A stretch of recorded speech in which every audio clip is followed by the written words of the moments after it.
हम उन सर्वोच्च दिव्य ज्ञान और पूर्ण आनंद स्वरूप प्रभु हैग्रीव की ध्यान और आराधना करते हैं, जो ज्ञान की सभी विधाओं के स्वामी हैं। जो भी प्रभु हैग्रीव के इस मंत्र का उच्चारण करता है वो एकाग्रचित्त होकर ज्ञान अर्जित करने में समर्थ होता है और अत्यंत प्रबल स्मरण शक्ति का स्वामी बनता है।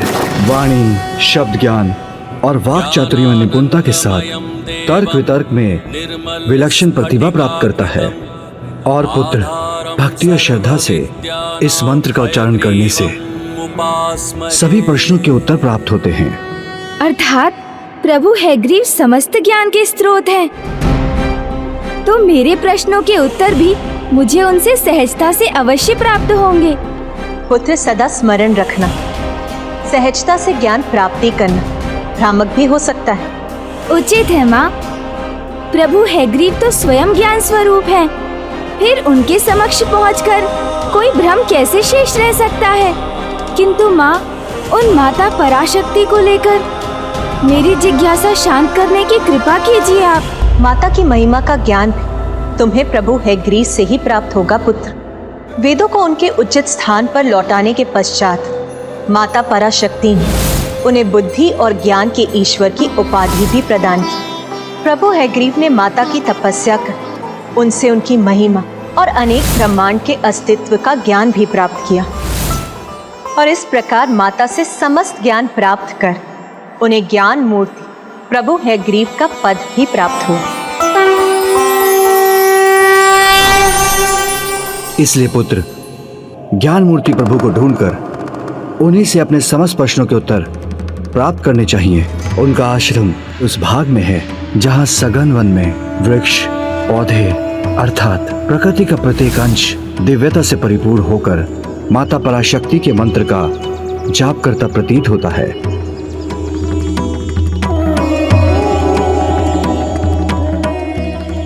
सघन वन में तो पहुंच गया मैं, तो ज्ञान मूर्ति प्रभु हैग्रीव का आश्रम भी यही कहीं होगा।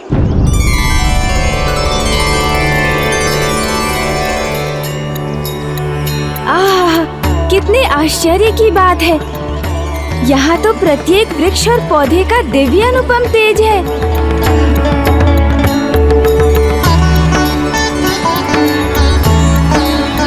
पिताश्री ने जैसा वर्णन किया था सब कुछ वैसा ही है यहाँ। वृक्षों पौधों की अनुपम आभा है, और ऐसा लग भी रहा है जैसे ये सभी माता पराशक्ति के मंत्र का जाप कर रहे हैं। किंतु फिर मुझे प्रभु हैग्रीव के दर्शन क्यों नहीं हो रहे हैं?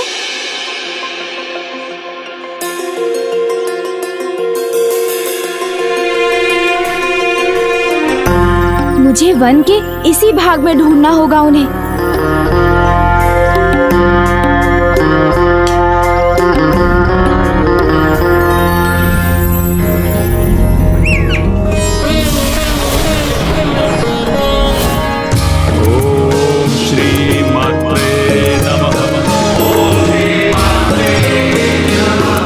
ज्ञात नहीं हो रहा, कहाँ है ज्ञान मूर्ति प्रभु हैग्रीव का आश्रम? ओम श्री मात्रे नमः। ओम श्री मात्रे नमः। वो स्थान तो वन के अन्य स्थानों से भी अधिक प्रकाशित है, तो कदाचित वहीं जाना चाहिए मुझे।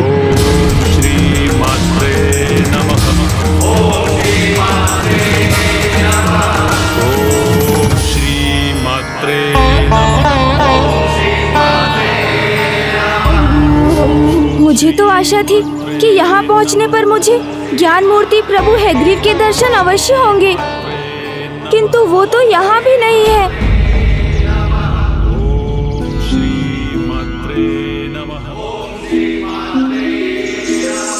इस वन का कोई भाग शेष नहीं रहा अब। सभी स्थानों पर तो उन्हें ढूंढ चुका हूँ, और अवश्य यही स्थान इस वन का सर्वाधिक दिव्य भाग है, जहाँ प्रबल स्वर में माता के मंत्र का जाप सुनाई दे रहा है।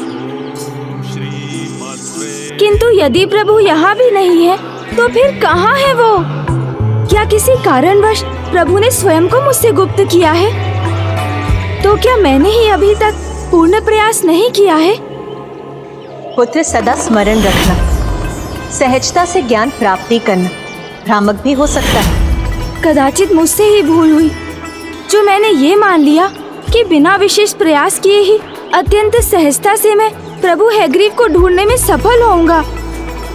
भक्ति और श्रद्धा से उनके मंत्र का उच्चारण करने से सभी प्रश्नों के उत्तर प्राप्त होते हैं।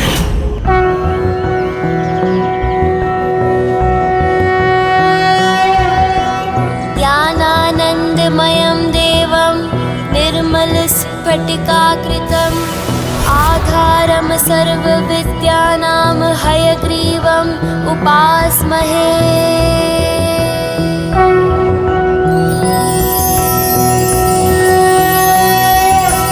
नारायणाय सुरमण्डनमण्डनाय नारायणाय सकल स्थिति कारणाय नारायणाय भवभीति निवारणाय नारायणाय प्रभवाय नमो नमस्ते।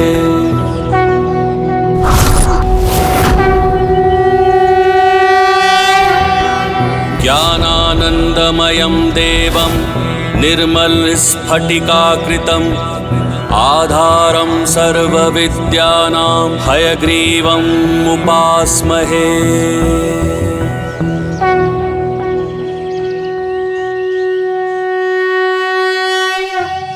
प्रणाम ज्ञान मूर्ति प्रभु हैग्रीव। प्रणाम गणेश जी।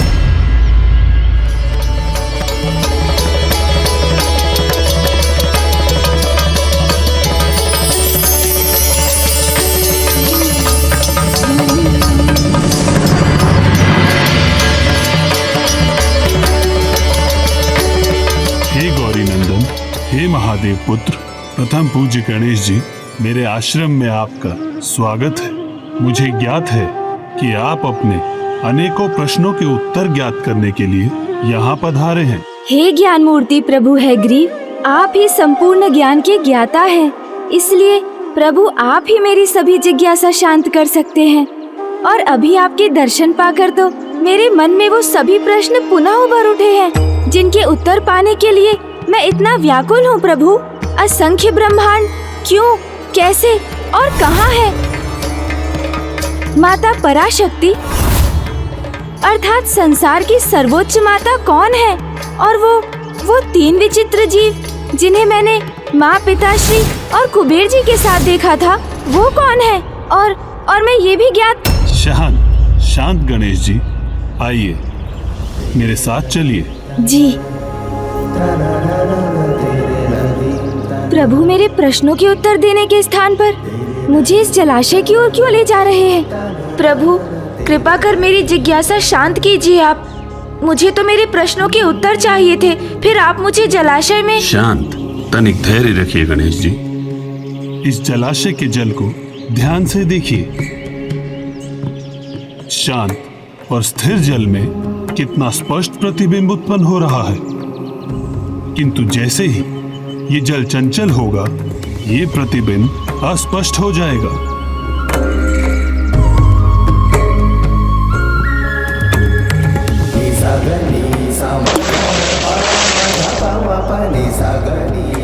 आप स्वयं देखिए गणेश जी। प्रभु, इस जल के उदाहरण से हमें यही सीख प्राप्त होती है ना कि शांत और स्थिर मन से ही व्यक्ति ज्ञान प्राप्त कर उसे पूर्णता में ग्रहण और समझने में समर्थ हो पाता है, और अशांत मन से अपने प्रश्नों के उत्तर पाकर भी उन्हें समझना कठिन हो जाता है। सत्य कहा ना प्रभु? इसलिए सर्वप्रथम आपको माता पराशक्ति की आराधना हेतु उनके मंत्र ओम श्री मात्रे नमः का जाप कर अपने मन को शांत करना चाहिए। ओम श्री मात्रे नमः, ओम श्री मात्रे नमः, ओम श्री मात्रे नमः।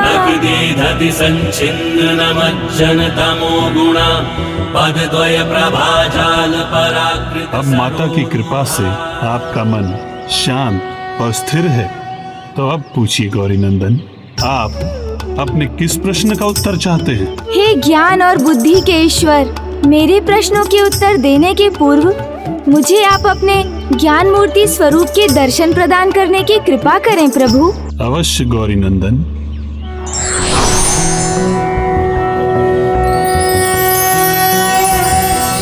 ज्ञानानंदमयं देवं निर्मलस्फटिकाकृतिम् आधारं सर्वविद्यानां हयग्रीवम् उपास्महे।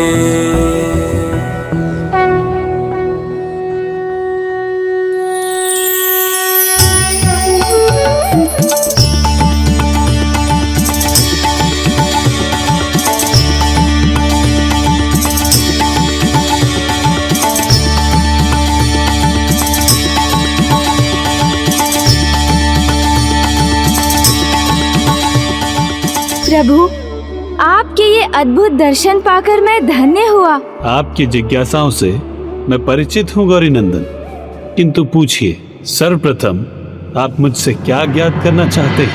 ओह हाँ प्रभु, सर्वप्रथम मुझे ये बताने की कृपा कीजिए कि पिताश्री ने रावण के विषय में बताते हुए ये क्यों कहा कि ब्रह्मांड एक नहीं अनेक है और प्रत्येक ब्रह्मांड में भिन्न रावण का जन्म होता है।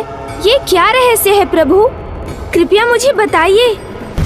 एक साधारण जीव उसी को अपना संसार समझता है जिसे वो देख पाता है या जिसका उसको अनुभव होता है। देवी देवताओं का ज्ञान भी उनके लोकों तक ही सीमित रहता है और त्रिदेव और त्रिदेवियों को भी अपने ही ब्रह्मांड का पूर्ण ज्ञान होता है, किंतु उनके ज्ञान और अनुभव के परे अनंत सागर में असंख्य ऐसे ब्रह्मांड हैं जो सभी अर्थों में एक दूसरे के समान ही हैं।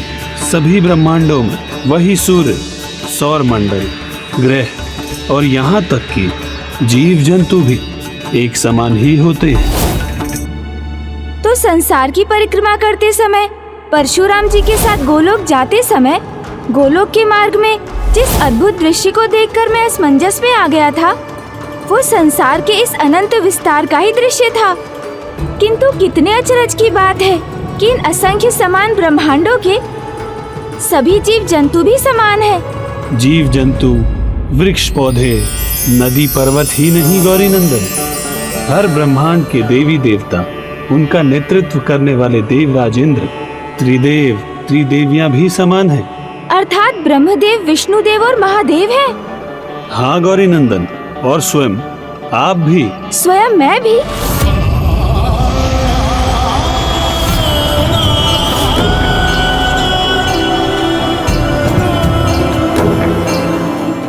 और जब इन असंख्य ब्रह्मांडों में अन्य सब कुछ समान है, तो वहाँ वही छोटे बड़े असुर भी जन्म लेते हैं जो अन्य ब्रह्मांडों में होते हैं।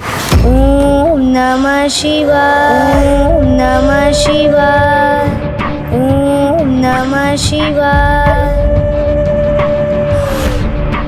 ओम नमः शिवाय।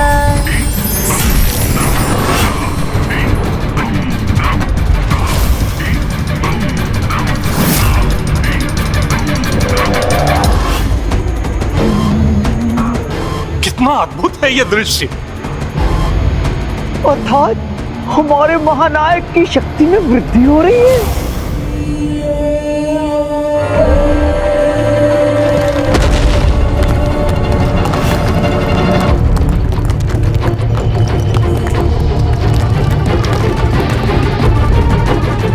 इस प्रकार तो हमारे महानायक समय से पूर्व ही अपने लक्ष्य को प्राप्त कर लेंगे।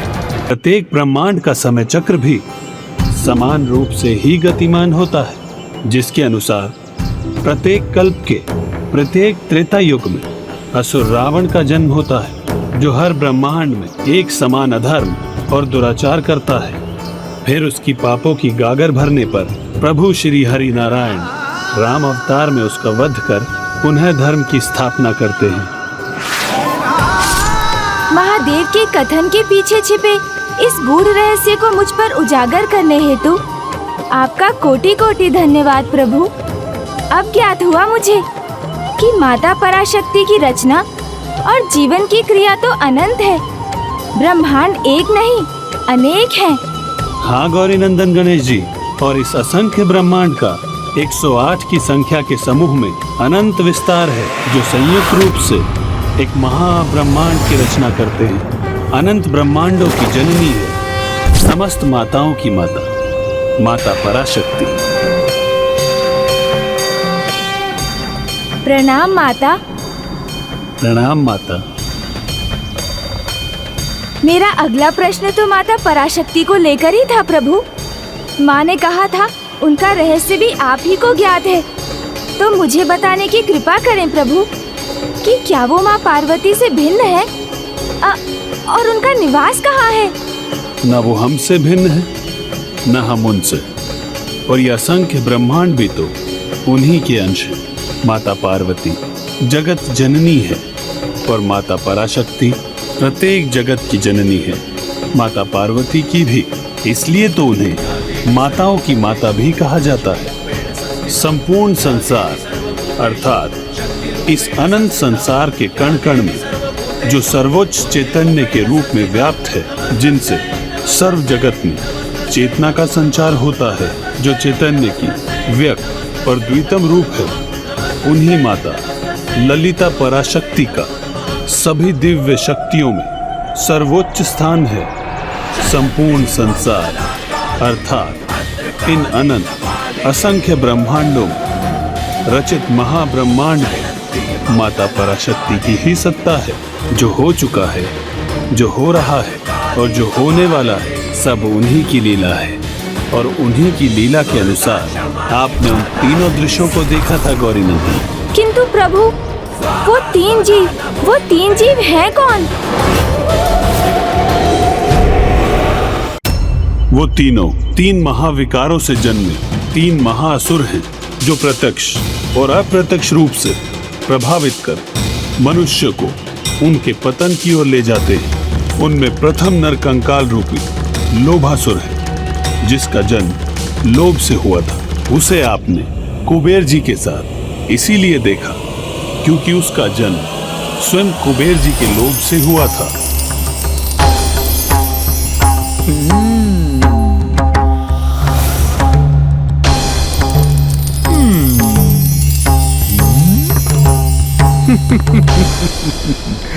स्वर्ण ही स्वर्ण है मेरे चारों ओर, अमूल्य आभूषण और रत्नों से घिरा हूं मैं। अत्यंत समृद्ध संपन्न हूं मैं, अत्यंत आनंदित हूं मैं।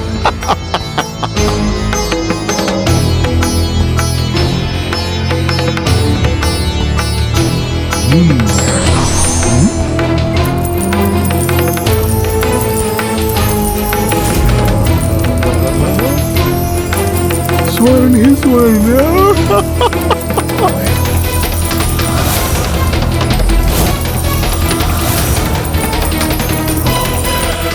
यदि ये स्वर्ण जगत में बांटने पर विवश न होता मैं, तो मेरे चरणों के नीचे स्थित यह स्वर्ण पर्वत मेरे चरण स्पर्श कर रहा होता।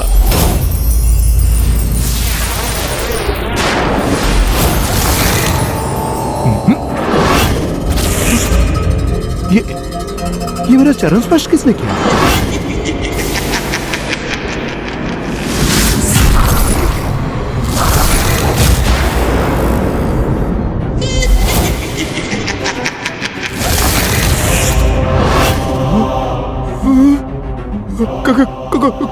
कौन हो तुम? आपका लोभ।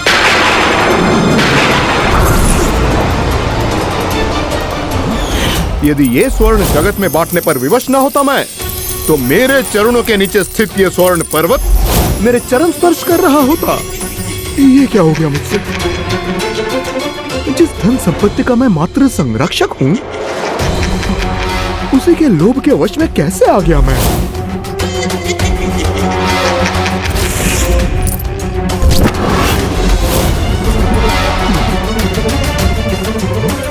ये संपूर्ण धन, ये स्वर्ण, ये अमूल्य रत्न, ये सब मेरे ही है ना? नहीं नहीं, यहाँ तुम्हारा कुछ भी नहीं है। मेरा जन्म तो आपसे ही हुआ है ना। आज ये सब आपका है, कल ये सब मेरा होगा, मात्र मेरा। नहीं नहीं, ये उचित नहीं है। मेरा यहाँ कुछ भी नहीं है। मैं तो मात्र इस धन कोश का संरक्षक हूँ। इस धन पर तो समस्त जगत का अधिकार है। नहीं, अन्य किसी का नहीं है, ये सब मेरा है, मेरा है।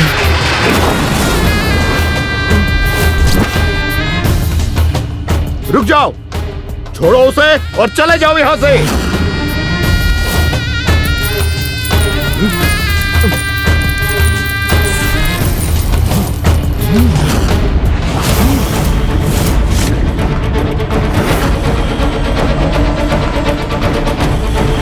जब धन के देवता कुबेर जी को यह आभास हुआ कि उनके लोभ के कारण लोभासुर उत्पन्न हुआ है, तो उन्हें अपनी भूल पर पश्चाताप हुआ, क्योंकि अब उनके कारण ही संसार के समस्त धन पर संकट आ सकता था। नहीं, अन्य किसी का नहीं है, ये सब मेरा है, मेरा है।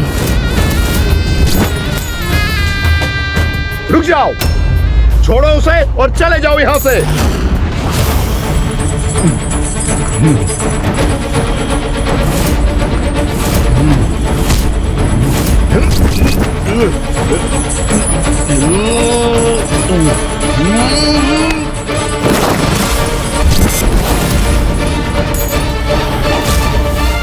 नहीं, छिपाओ मत, छोड़ो इन्हें। आप मुझे ये प्राप्त क्यों नहीं करने दे रहे हैं? क्योंकि कोई भी श्रम कर तुमने इन्हें प्राप्त करने की योग्यता कहाँ प्रमाणित की है। बिना श्रम के धन प्राप्त करने का लोभ व्यक्ति को अपराधी बनाता है। अपने इस लोभ के कारण तुम्हें यहाँ रहने का कोई अधिकार नहीं है। किंतु कहाँ जाऊँ मैं? आपसे ही उत्पन्न हुआ, तो मेरा सर्वस्व तो आप ही हो। फिर आपको छोड़कर कहाँ जाऊँ? लगता है ये ऐसे मुझे स्वर्ण मुद्रा प्राप्त करने नहीं देंगे। मुझे इन्हें छुपाकर प्राप्त करना होगा। मुझे नहीं ज्ञात था मेरा धन का लोभ ऐसा भयंकर रूप धारण करेगा। इसका इन मुद्राओं का लोभ बिना उन्हें अर्जित किए इन्हें प्राप्त करने के लिए लालायित कर रहा है इसे। कहीं ये अपने इस लोभ के भाव का विस्तार संपूर्ण संसार में न कर दे।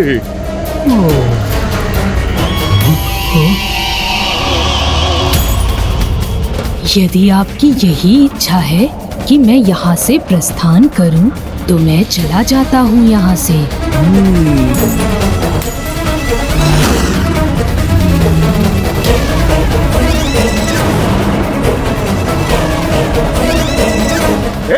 रुक जाओ,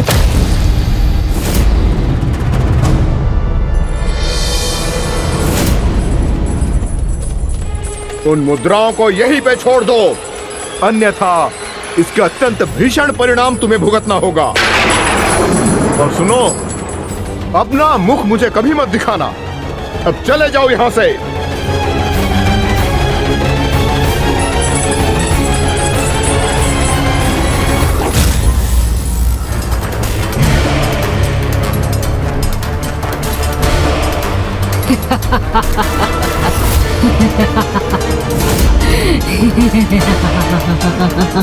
आज तो एक ही प्राप्त कर सका मैं, किंतु शीघ्र इन मुद्राओं का पर्वत होगा मेरे पास।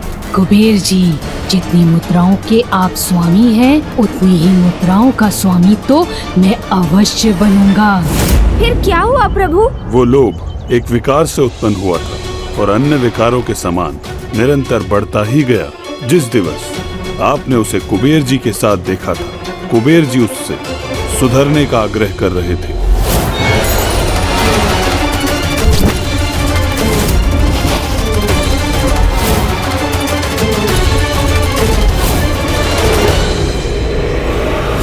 किंतु फिर वो कौन था प्रभु? किस विकार से उत्पन्न हुआ था जो उस वृद्धा माँ को उसके व्यसनी पुत्र से प्रताड़ित करवा रहा था? और मैंने उसी को माता पार्वती के साथ संवाद करते हुए भी देखा। वो एक अन्य अत्यंत भीषण विकार, मोह से उत्पन्न होने वाला दूसरा असुर था, जिसने माँ की ममता का रूप धारण किया था। ये वो मोह ही था जो आपके प्रति माता पार्वती की ममता बनकर आपके समक्ष प्रकट हुआ था। ये सत्य है गणेश जी, आपको जन्म देने के उपरांत माता पार्वती का आपके अपनी संतान के प्रति मोह ने उस ममता को उत्पन्न किया जिस पर स्वयं उनका ही कोई नियंत्रण नहीं था। ऐसी ममता जो उचित और अनुचित का भी भेद भुला देती है। और जब माता पार्वती को ज्ञात हुआ कि आपका शीश आपके धड़ से विलग करने वाले और कोई नहीं स्वयं प्रभु महादेव है, तो एक अन्य विकार क्रोध ने उनको अपने वश में किया। और फिर ये दोनों विकार अपने चरम पर पहुंच गए, जिस कारण माता पार्वती ने महादेव को ही दोषी ठहरा दिया। उसके शीश को कैसे विलग किया आपने? क्रोध और मोह के विकारों के मिश्रण से ममता ऐसे चरम पर पहुंच गई कि उसके परिणाम स्वरूप जो नकारात्मकता उत्पन्न हुई, उसने छोटे कणों के रूप में प्रत्यक्ष रूप धारण करना आरंभ कर दिया। और फिर जब माता का क्रोध भी अपने चरम पर पहुंचा, तो उसी क्षण ममतासुर ने अपना आकार लेना आरंभ कर दिया था। आज कोई शेष नहीं रहेगा, सबका संहार करूंगी मैं। पार्वती, वो तुम्हारा ही नहीं मेरा भी पुत्र था। हाँ, ये सत्य है पार्वती कि मेरे हाथ बहुत बड़ा अनर्थ हो गया है, किंतु मैं करता भी क्या? उसने विवश कर दिया था मुझे। हे देवादिदेव, मुझे मेरा पुत्र लौटा दीजिए, अन्यथा मेरे क्रोध का परिणाम सहने के लिए तैयार हो जाइए। और तब जब माँ की ममता से उत्पन्न उनका वो क्रोध और बढ़ा, तो नकारात्मकता के उन बीज रूपी कणों को जीवन प्राप्त हुआ। मुझे मेरा पुत्र चाहिए, अन्यथा मेरी क्रोधाग्नि सारे संसार को भस्म कर देगी। इस प्रकार मोह विकार के चरम से उत्पन्न हुई ममता ने अपनी पराकाष्ठा पर पहुंचकर असीम क्रोध का रूप ले लिया। तो उसने अप्रत्यक्ष रूप से एक नकारात्मकता को उत्पन्न कर उसमें प्राण भर दी, और इसका आभास तब किसी को भी नहीं था। और फिर उस घृणित वातावरण में जिसने अपना आकार लेकर पनपना आरंभ किया, वो ममता के नकारात्मक स्वरूप के अतिरिक्त और कुछ नहीं था। और फिर अनेकों वर्षों के उपरांत वही जीव ममतासुर के रूप में प्रकट हुआ, और फिर अपने जन्म के उपरांत ममतासुर ने ममता के चरम के उस नकारात्मक भाव का विस्तार करना आरंभ किया, जिसके कारण माता पिता अपनी संतानों को उचित संस्कार सिखाने के स्थान पर उन्हें अपनी ममता से पथभ्रष्ट ही करने लगे, उन्हें विकारग्रस्त होने की अनुमति देने लगे। ये लो पुत्र, ये खा लो। नहीं नहीं खाना मुझे। पुत्र,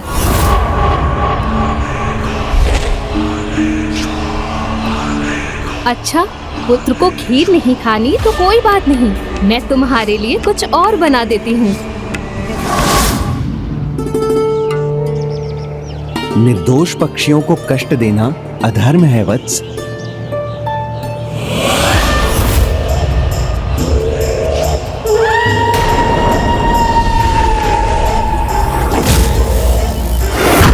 मेरे पुत्र को इस प्रकार उलाहना नहीं दे सकते आप गुरुदेव। इसकी जो इच्छा होगी वो करेगा मेरा पुत्र।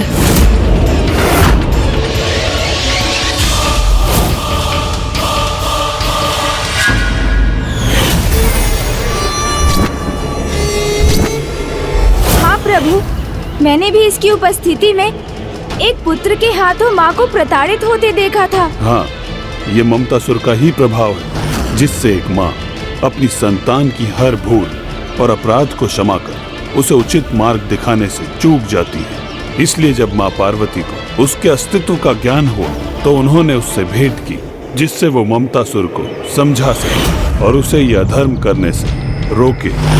और जो मुझे दिखाई दिया उसके अनुसार तो वो ममतासुर अपने विकारों का परित्याग करने के लिए तैयार ही नहीं था।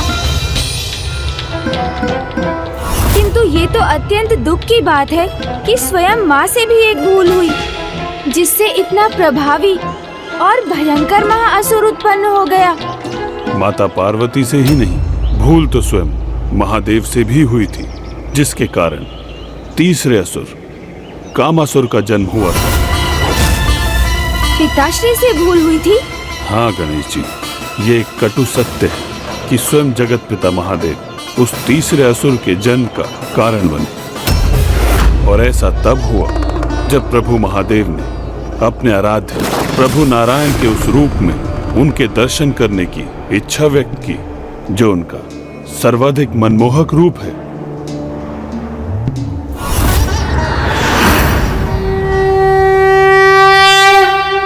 हे नारायण, आपकी मधुर मुस्कान से युक्त आपके प्रभु दर्शन पाकर समस्त संसार को ही नहीं अपितु मेरे हृदय को भी अपार सुख की अनुभूति होती है। और जब इस रूप में आपके दर्शन पाकर मेरा मन इतना हर्षित है प्रभु, तो आपके मोहिनी रूप की मधुर मुस्कुराहट के प्रभाव से तो असीमित दिव्यानंद का अनुभव अवश्य होगा। कदाचित एक दिवस ऐसा अवश्य आएगा जब मुझे भी आपके इस रूप के पूर्ण दर्शन पाने का अवसर प्राप्त होगा। कदाचित एक दिवस ऐसा अवश्य जब मुझे भी आपके इस रूप के पूर्ण दर्शन पाने के अवसर प्राप्त होगा।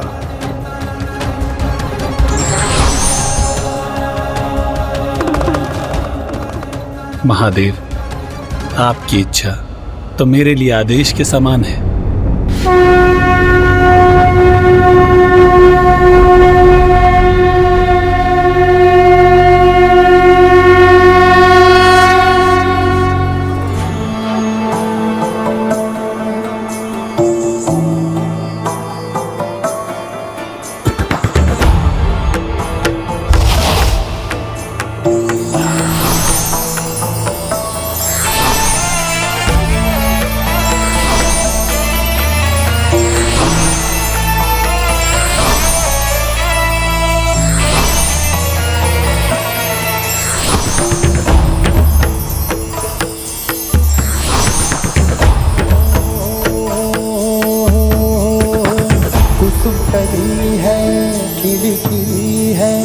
सुंदर छैल छबीली गौरांगी माधुर सजीली कामिनी नार नवेली रंग रंगीले होठ रसीले में बड़े कजरारे एक झलक जो देखे कोई तन मन जीवन हारे।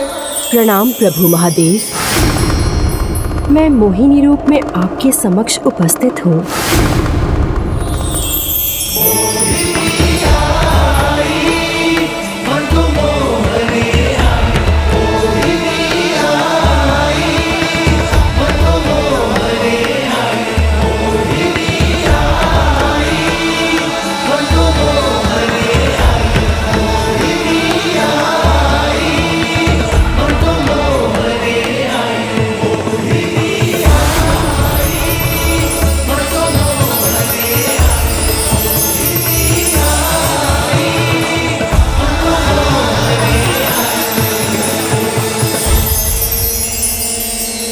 आपके इस अनूठे दिव्य स्वरूप के अद्भुत दर्शन प्रदान करने के लिए आपका कोटि कोटि धन्यवाद प्रभु। हे महादेव, अपने आराध्य की इच्छा को पूर्ण करना तो भक्त का सर्वोच्च कर्तव्य होता है।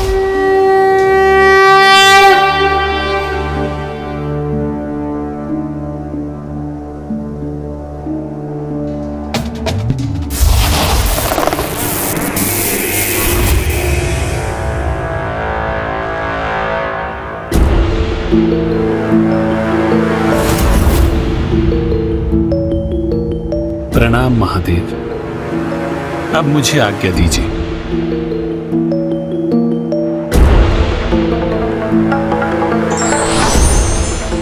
महादेव, मुझे अर्थात कामासुर को उत्पन्न करने के लिए आपका कोटि कोटि धन्यवाद। किसका स्वर था ये?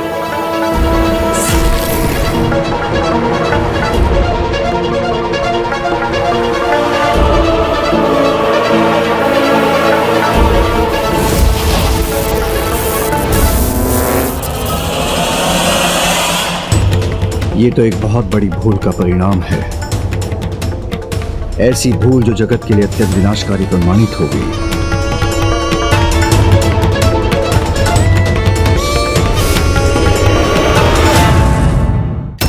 कामासुर का जन्म उस समय अवधि में हुआ जब महादेव ने विष्णु के मोहिनी अवतार को देखा और फिर उत्पन्न हुआ वही कामासुर काम के रूप में संसार के सर्वत्र भाग में प्रसारित हो गया।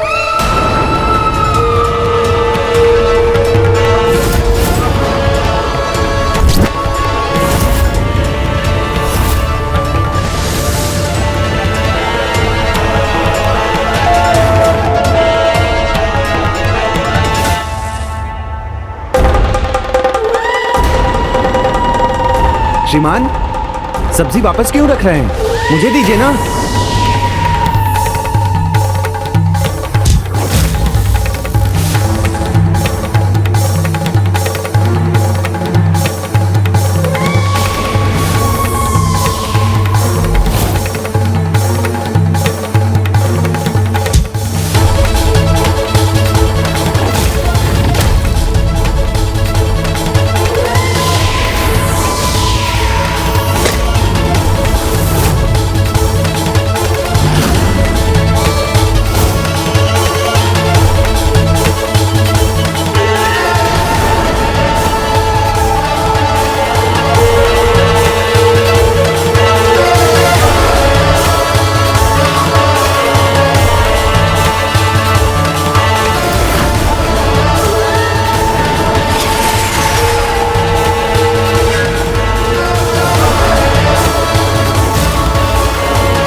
और इस प्रकार महादेव से उत्पन्न होने वाला कामासुर संसार और समाज को काम भावना से दूषित कर उन्हें जीवन के उचित पथ से भ्रमित करने लगा।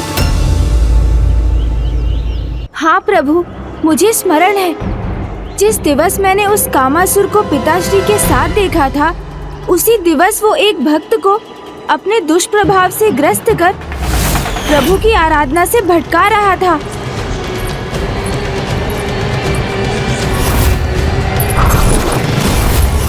किंतु फिर महादेव का वहाँ उसके साथ होने का क्या कारण था?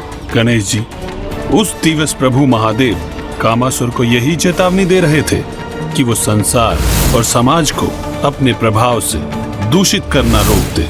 किंतु उसके हाव भाव से तो ऐसा ही लग रहा था कि वो पिताश्री की चेतावनी के उपरांत भी अपने स्वभाव और आचरण में तनिक भी परिवर्तन लाने के लिए तैयार नहीं था।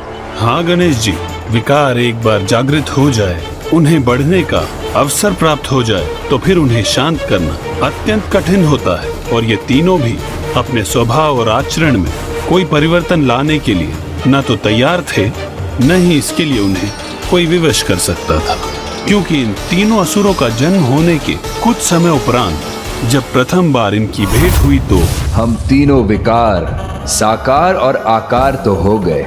साकार हो गए हैं तो अपना कार्य भी करेंगे। हाँ, करेंगे ना। विस्तार अपने अपने विकारों का।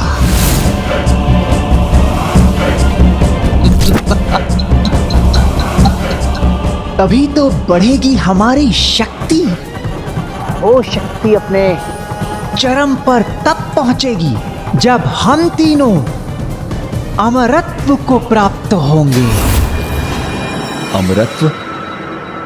किंतु अमरत्व की शक्ति के लिए तो भक्ति करना अनिवार्य होगा। भक्ति?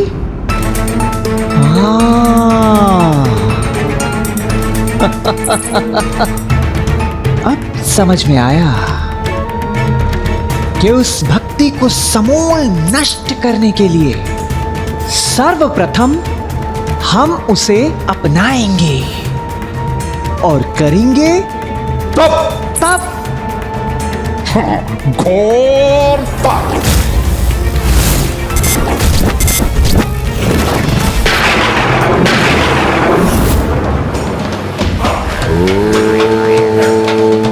नमः शिवाय।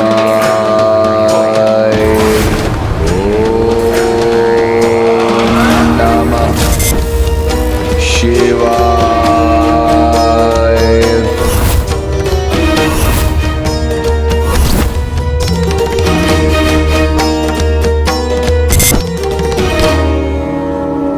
ओम नमः शिवाय। ओम नमः शिवाय।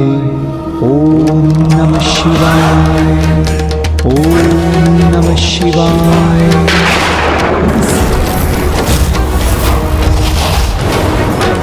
ओम नमः शिवाय। ओम नमः शिवाय। ओम नमः शिवाय। ओम नमः शिवाय। ओम नमः शिवाय। ओम नमः शिवाय। प्रभु, इतनी विचित्र तपस्या आरंभ की इन तीनों ने, किंतु उस तपस्या का क्या लाभ हुआ? क्योंकि वो तीनों तो अमृतत्व प्राप्त करना चाहते थे, और अमृतत्व का वरदान तो किसी भी जीव को प्राप्त नहीं हो सकता। हाँ गणेश जी, जीवन और मृत्यु के चक्र से तो कोई जीव मुक्त नहीं हो सकता, इसलिए अमृतत्व का वरदान तो इन तीनों असुरों को भी प्राप्त नहीं हुआ। किंतु भोलेनाथ महादेव को इनके तप से प्रसन्न कर इन तीनों असुरों ने उनसे अजय होने का वरदान प्राप्त अवश्य कर लिया।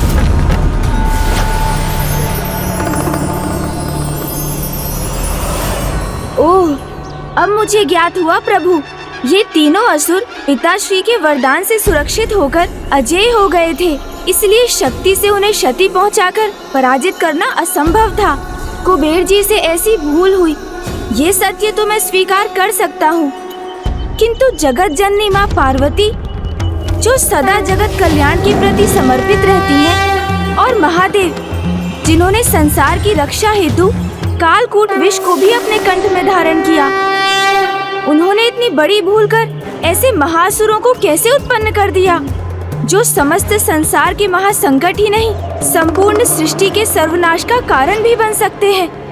गणेश जी, माता पराशक्ति की इच्छा, उनकी लीला सर्वोच्च है। संसार में घटित होने वाली छोटी से छोटी और बड़ी से बड़ी घटना उन्हीं की इच्छा के अनुसार होती है। उनकी इच्छा के पीछे का कारण तो एकमात्र माता को ही ज्ञात है। इसलिए जब हमसे अकस्मात कुछ ऐसा हो जाए जो हमारे स्वभाव और इच्छा के विपरीत होने पर भी हमारे नियंत्रण के परे, तो हमें स्वीकार कर लेना चाहिए कि उसके पीछे माता पराशक्ति अर्थात सभी माताओं की माता की ही इच्छा है, और इस सत्य का सामना तो आपको भी करना होगा। मुझे प्रभु?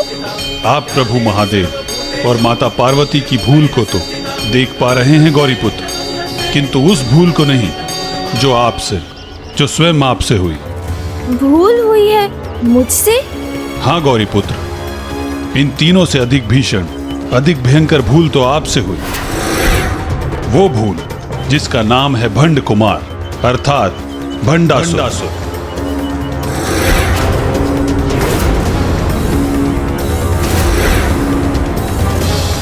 ओम नमः शिवाय। ओम नमः शिवाय। ओम नमः शिवाय। ओम नमः शिवाय। ओम नमः शिवाय। ओम नमः शिवाय। ओम नमः शिवाय। ओम नमः शिवाय।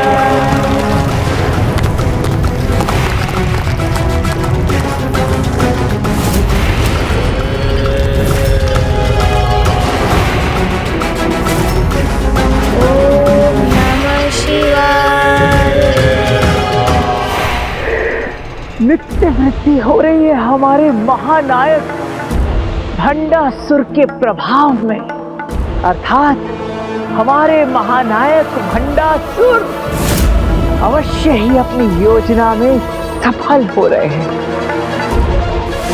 ओम नमः शिवाय।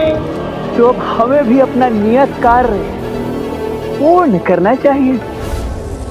तुम दोनों का तो मुझे पता नहीं, पर मुझे जो करना है उसके लिए मैं तैयार हूं, तत्पर हूं।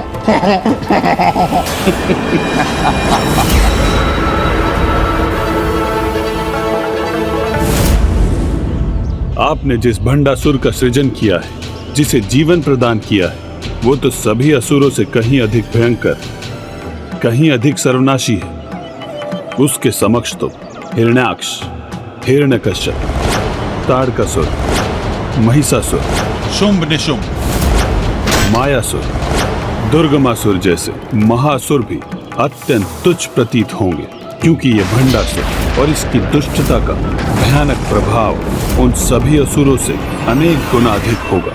भूत, वर्तमान, भविष्य के सभी असुर यदि एक साथ भी आ जाएं, तो भी एकमात्र असुर उनसे कहीं अधिक शक्तिशाली, कहीं अधिक दुष्ट, अधिक दुराचारी, क्रूर और अधर्मी होगा। अर्थात ये तो सर्वनाश का ही पर्याय होगा।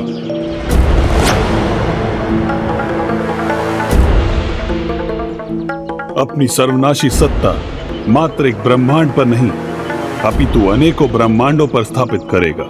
एक छत्र अंधकार रूपी साम्राज्य होगा इसका, और उस साम्राज्य का विस्तार एक बार होगा तो वो निरंतर बढ़ता ही जाएगा।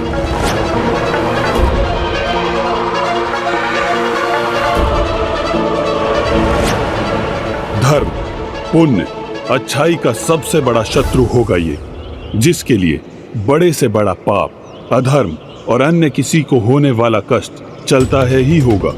ये तो चलता है ना, तो चलता है ना, इतना तो चलता है, इतना तो चलता है, इतना तो चलता है। और अपने इसी चलता है के भाव के कारण और वो अपनी धूर्तता से सभी से वो करवाने में सफल होगा जो वो चाहता है, जैसा उसने आपके साथ किया। गणेश जी की सीख को सत्य करने, गणेश जी की सीख को सत्य करना ही होगा। आपको ऐसा करना ही होगा। जाइए गणेश जी, आप मुझे ऐसे त्याग कर मत जाइए। आप ही हैं जो मुझे शक्ति देकर मेरे इस विघ्न को दूर कर सकते थे। अन्य सभी की बुद्धि को अपने वशीभूत कर उन्हें अपनी इच्छाओं की पूर्ति का माध्यम बनाने वाला ये दुष्ट असुर अपनी कपट बुद्धि से 10 पग आगे की योजना का निर्माण करने में समर्थ होगा। शारीरिक बल नहीं, इसकी दुर्बुद्धि ही इसकी शक्ति होगी। इसलिए ये दूसरे असुरों से कहीं अधिक भयंकर होगा। और जिस प्रकार एक भूखे सियार से भयभीत होकर एक ठग वन के किसी एकांत स्थान में छिप जाता है, उसी प्रकार भंडासुर और उसकी कुटिलता से भयभीत, आतंकित संसार की समस्त अच्छाई संसार के किसी ऐसे एकांत स्थान में जाकर छिपने पर विवश हो जाएगी, जहां उस पर कभी किसी की दृष्टि नहीं पड़ सके। इस प्रकार वो एक अनंत अंधकार के साम्राज्य का अधिपति बनेगा। ऐसा भयानक अंधकार जो कदाचित धर्म के प्रकाश को फिर कभी उजागर न होने दे, जिसके कारण मेरा, आपका और अच्छाई की शक्ति के प्रति समस्त देवी देवताओं का अस्तित्व संकट में आ जाएगा। और ऐसा मात्र एक ब्रह्मांड में नहीं, अनेकों ब्रह्मांडों में होगा।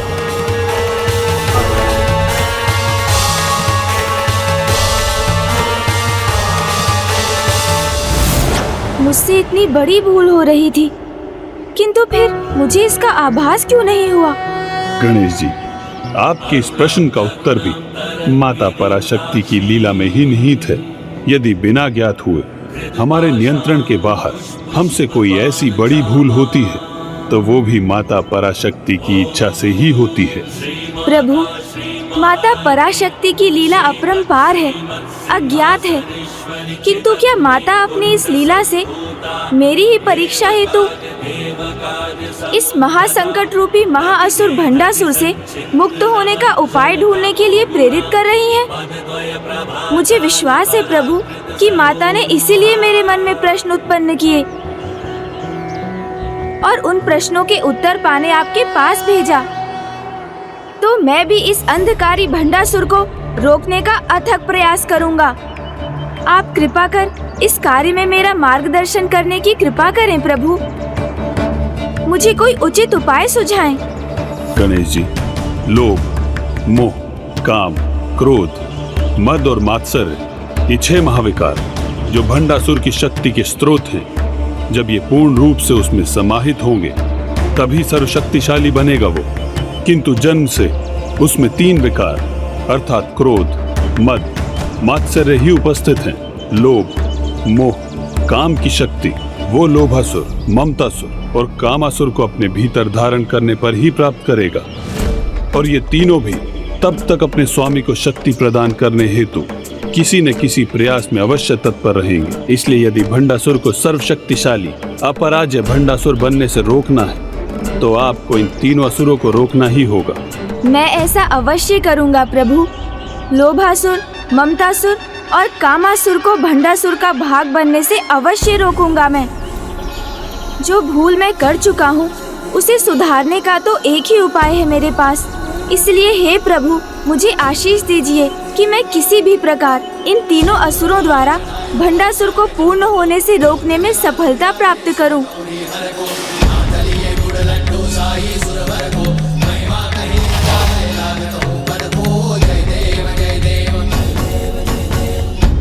प्रभु हैग्रीव से अपने प्रश्नों के उत्तर पाकर तो मेरा हृदय अब और भी विचलित है। भूलवश कैसे भयंकर असुर की रचना कर दी मैंने, किंतु अब एक भी क्षण विलंब नहीं करना चाहिए मुझे। शीघ्र उन तीनों असुरों को ढूंढकर उन्हें रोकना चाहिए, और वो तीनों तो भंडासुर के निकट ही कहीं स्थित होंगे।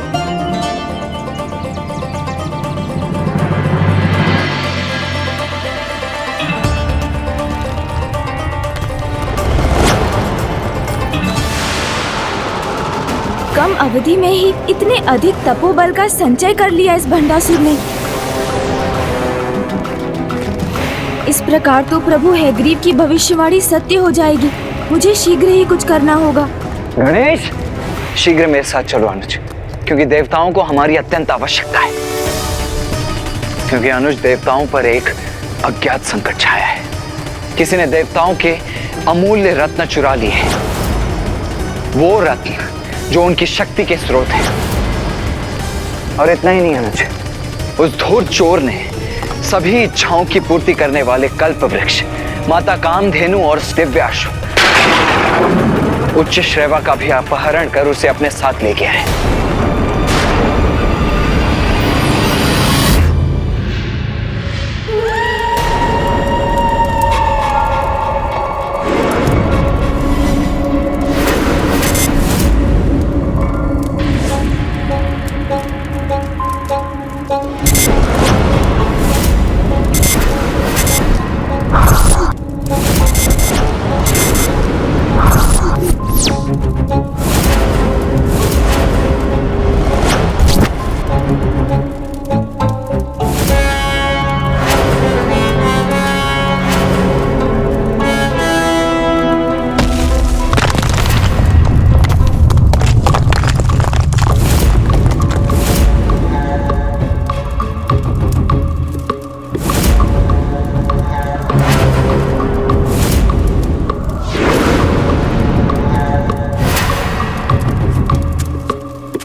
चुरा लिया, उठा लिया मैंने देवताओं के इन अनमोल रत्नों को।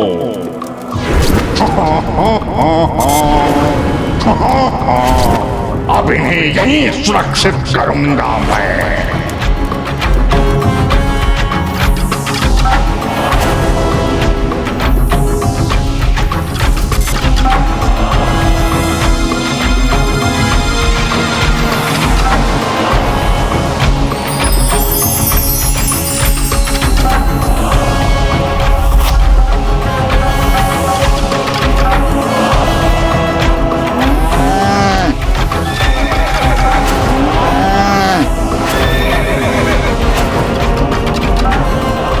मेरा कार्य संपन्न हुआ।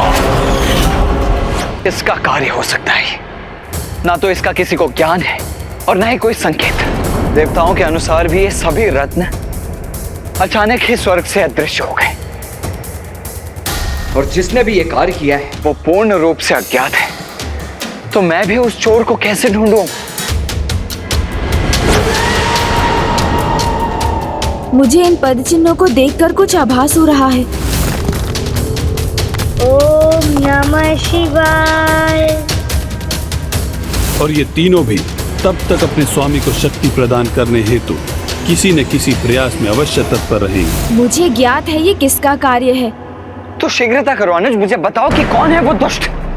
वो दुष्ट उन तीनों दुष्टों में से ही कोई एक है। वो तीन अर्थात ममतासुर, कामासुर और लोभासुर, जो 3 महाविकारों से उत्पन्न हुए महासुर हैं। ममतासुर मोह फैलाता है, कामासुर काम भावना का विस्तार करता है।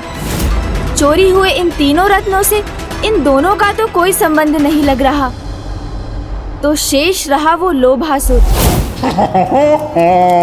वो समय शीघ्र आएगा जब हमारे महानायक भंडासुर की तपस्या संपन्न होगी। तब उन्हें इन सभी रत्नों की भेंट देकर उनका सर्वाधिक प्रिय शिष्य बनूंगा मैं।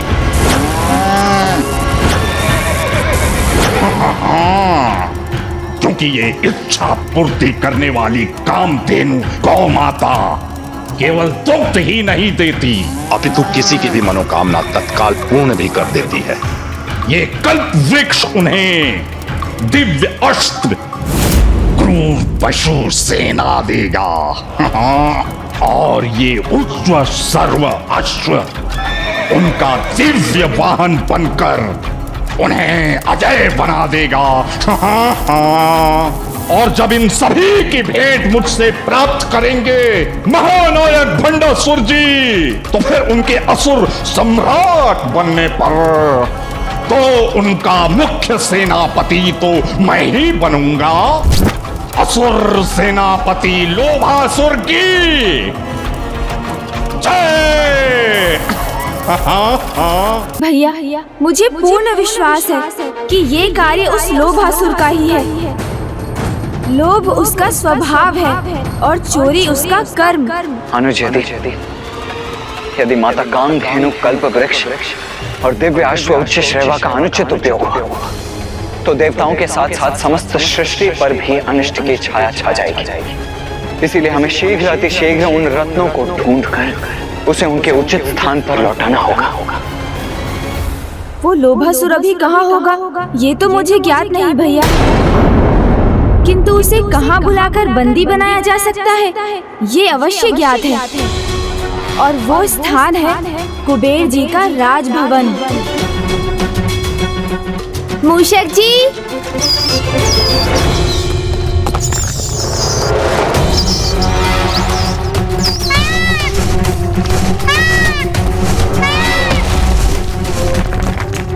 ओम नमः शिवाय। मैं तुम्हारे असुर सेवकों को तुम्हें और अधिक शक्तिशाली बनाने की अनुमति कदापि नहीं दूंगा भंडासुर। ओम नमः शिवाय।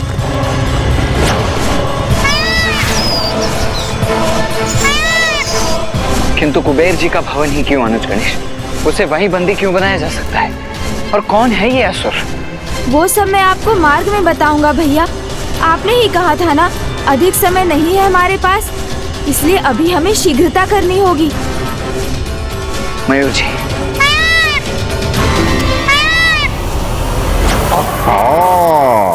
कैसे भूलूं मैं? ये सभी तो मेरी संपूर्ण इच्छाएं अभी पूरी कर सकते हैं। कुबेर जी के समान धन कोष मांग सकता हूं मैं। हाँ,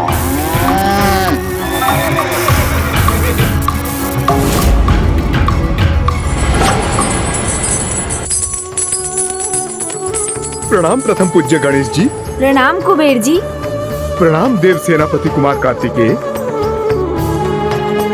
आप दोनों यहाँ अचानक? हमें आपसे एक विशेष कार्य है जिसके लिए हमारा यहाँ होना आवश्यक है। कुबेर जी, अब शीघ्र अपने धन कोष के समस्त द्वार खोल दीजिए।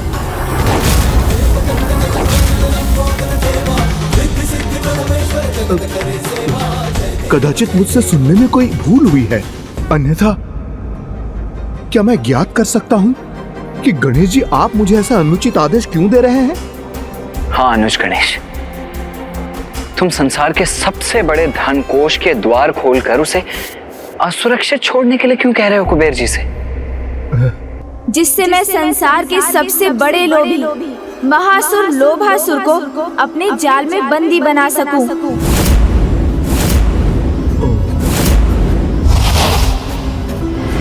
कुबेर जी, लोभासुर से तो परिचित है ना आप?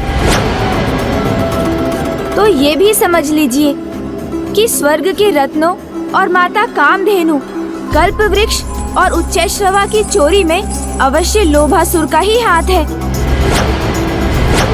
ऐसा अनर्थ होने के उपरांत भी आप सभी रत्नों और इस धनकोष को संकट में डालना चाहते हैं प्रभु?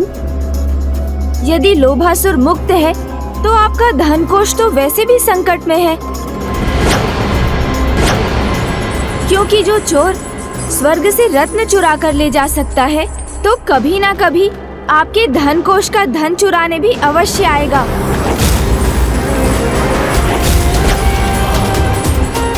मुझे क्षमा करें गणेश जी, मैं आपका यह आदेश पूरा नहीं कर सकता।